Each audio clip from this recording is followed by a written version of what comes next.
আসসালামু আলাইকুম এভরিওয়ান, আশা করি সবাই অনেক ভালো আছেন। আমি আলহামদুলিল্লাহ অনেক ভালো আছি।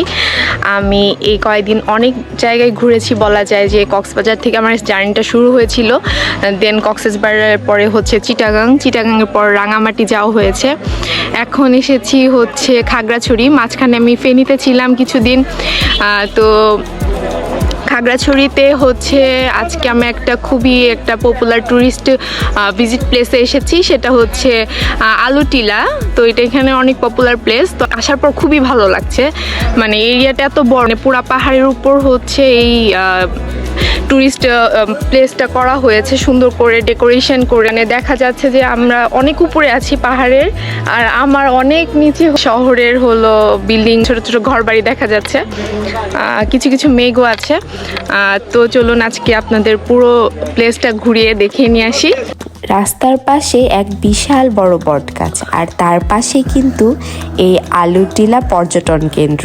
স্থানীয় এখানকার পাহাড়িদের নানা ধরনের জিনিসপত্রের দোকান কিন্তু এর আশেপাশেই ছিল।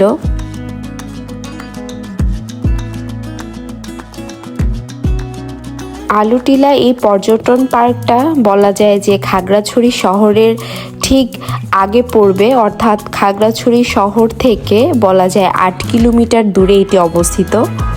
গেট দিয়ে ঢোকার পরেই কিন্তু আপনি যতই সামনের দিকে এগিয়ে যাবেন ততই কিন্তু ধীরে ধীরে মুগ্ধ হতে থাকবেন এর সৌন্দর্যে।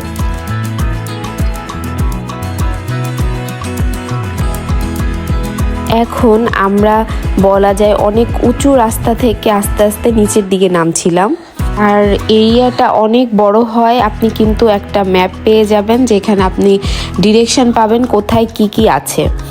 ভেতরে ঢোকার পরে আমি এখন যে প্লেসটার মধ্যে অবস্থান করছি, একটুকে আসার পরে আমার তো চোখ একদম ছানা বড়া। এত সুন্দর জায়গাও কি আসলে হয়, মনে হচ্ছে একদম মেঘের একটা রাজ্যে আমি ঢুকে পড়েছি। আর আমরা কিন্তু খাগড়াছড়ি শহরটা পুরো এই আলুটিলা থেকে দেখতে পাচ্ছিলাম। আর এখানে পাহাড়ের এই চূড়াটাকে যেভাবে ডেকোরেশন করা হয়েছে, এটা যে কারো মন ছুঁয়ে যাবে।